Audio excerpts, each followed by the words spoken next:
Hello साथियों, स्वागत है आप सभी का dream for exam study platform पर। साथियों, आज हम इस वीडियो में बात करने वाले हैं मनोविज्ञान की। मनोविज्ञान क्या है, मनोविज्ञान की उत्पत्ति कैसे हुई, मनोविज्ञान की परिभाषाएं क्या हैं, मनोविज्ञान की कौन कौन सी शाखाएं हैं। इन सभी सवालों के जवाब आपको साथियों आज इस वीडियो में मिल जाएंगे। साथियों, वीडियो शुरू करने से पहले आपसे एक निवेदन के लिए, आप हमारे channel dream for exam study पर नए हैं तो चैनल को कर लीजिए सब्सक्राइब और साथ में बनी बेल आइकन को जरूर दबा लीजिए, ताकि जब भी हम अपना अगला वीडियो अपलोड करें आप तक नोटिफिकेशन सबसे पहले पहुँच जाए।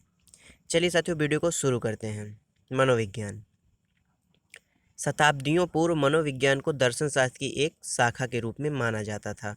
किसकी शाखा के रूप में माना जाता है साथियों? दर्शन शास्त्र की शाखा के रूप में। साथियों, यदि क्वेश्चन आ जाता है कि बताइए मनोविज्ञान की उत्पत्ति कहाँ से हुई, तो दर्शन शास्त्र से हुई। कहाँ से हुई साथियों? दर्शन शास्त्र से हुई।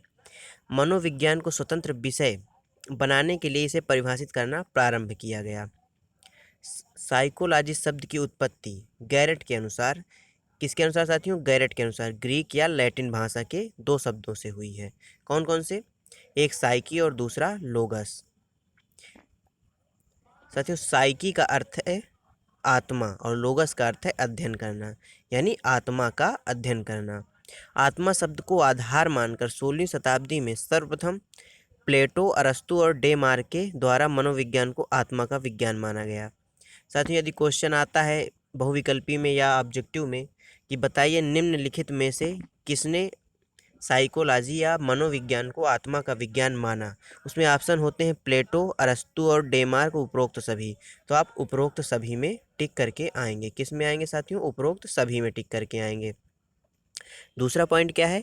आत्मा शब्द की स्पष्ट व्याख्या नहीं होने के कारण 16वीं शताब्दी के अंत में यह परिभाषा क्या कर दी गई साथियों? अमान्य कर दी गई, यानी इस परिभाषा को पूर्णतः खारिज कर दिया गया। कब किया गया? 16वीं शताब्दी के अंत में।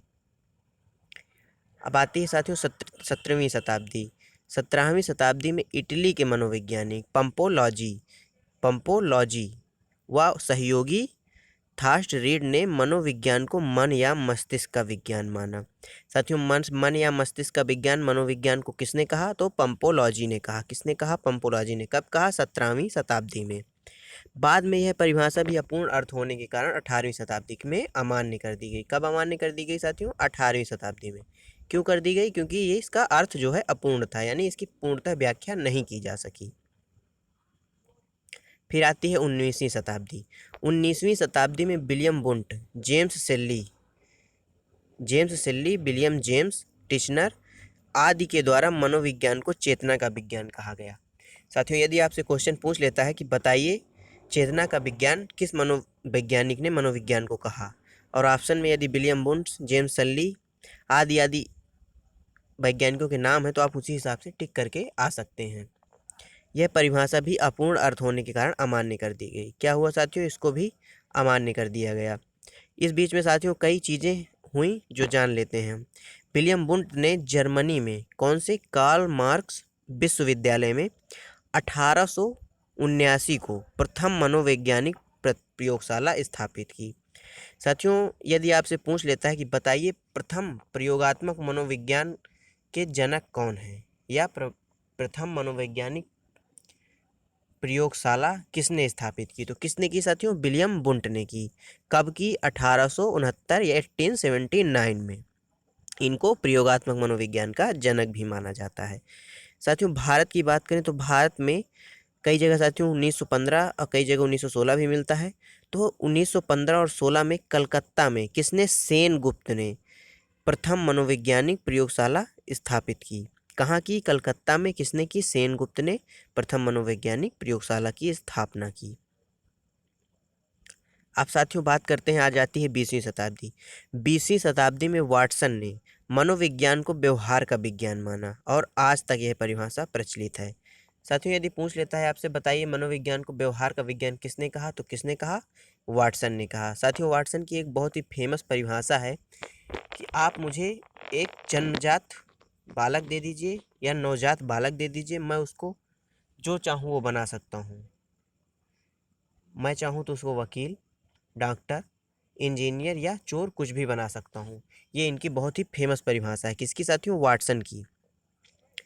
व्यवहार का विज्ञान मानने वाले मनोवैज्ञानिक या वाटसन के जो समर्थक थे वो कौन कौन से थे? वुडवर्थ थे, स्किनर थे, मैकडूगल थे, थॉर्नडाइक थे ये सारे किसके समर्थक थे? वाटसन के कथन के, यानी व्यवहार का विज्ञान जो इन्होंने कहा मनोविज्ञान को।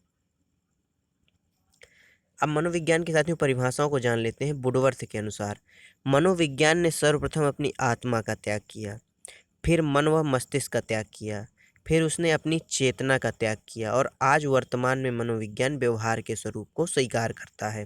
साथियों यह परिभाषा काफ़ी अच्छी है, इसमें संपूर्ण जानकारी आपको मिल जाएगी सिर्फ एक परिभाषा में कि सर्वप्रथम मनोविज्ञान को क्या कहा गया? आत्मा का विज्ञान कहा गया। उसके बाद मन व मस्तिष्क का विज्ञान कहा गया, फिर चेतना का विज्ञान कहा गया और वर्तमान में व्यवहार का विज्ञान कहा जाता है। मैकडूगल की परिभाषा है मनोविज्ञान व्यवहार व आचरण का विज्ञान है। कैसा विज्ञान है साथियों? मनोविज्ञान व्यवहार व आचरण का विज्ञान है। किसके अनुसार? मैकडूगल के अनुसार। साथियों मूल प्रवृत्ति का सिद्धांत भी किसने दिया है? मैकडूगल ने दिया है। अब बात करते हैं स्किनर महोदय की।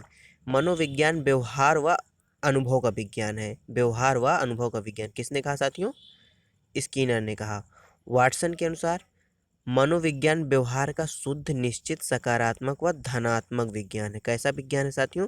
सकारात्मक व धनात्मक विज्ञान। किसके अनुसार? वाटसन के अनुसार। क्रो एंड क्रो के अनुसार मनोविज्ञान मानव व्यवहार और मानव संबंधों का अध्ययन है। किसका अध्ययन है साथियों?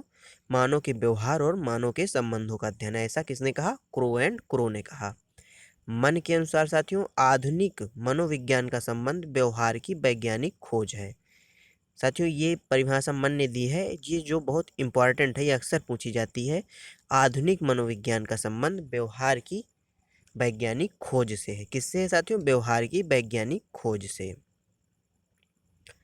अब मनोविज्ञान की साथियों कुछ प्रमुख शाखाएं हैं। नंबर 1 शिक्षा मनोविज्ञान, बाल मनोविज्ञान, बाल विकास, पशु मनोविज्ञान। साथियों ये बहुत महत्वपूर्ण पॉइंट है। मनोविज्ञान शब्द का सर्वप्रथम प्रयोग रुडोल्फ गॉयकॉल ने किया। किसने किया? आपसे पूछ लेता है यदि, बताइए मनोविज्ञान शब्द का सर्वप्रथम प्रयोग किस वैज्ञानिक ने किया? तो रुडोल्फ गॉयकॉल ने किया। किसने किया? रुडोल्फ गॉयकॉल ने किया। साथियों इस वीडियो में यहीं तक। साथियों अगले वीडियो में हम शिक्षा मनोविज्ञान देखेंगे। क्या देखेंगे साथियों? शिक्षा मनोविज्ञान। शिक्षा मनोविज्ञान से संबंधित संपूर्ण जानकारी अगले वीडियो में हम लेने वाले हैं। मिलते हैं साथियों आपसे अगले वीडियो में। तब तक के लिए जय हिंद, जय भारत। बने रहिए हमारे साथ और हमारे चैनल को कर लीजिए सब्सक्राइब।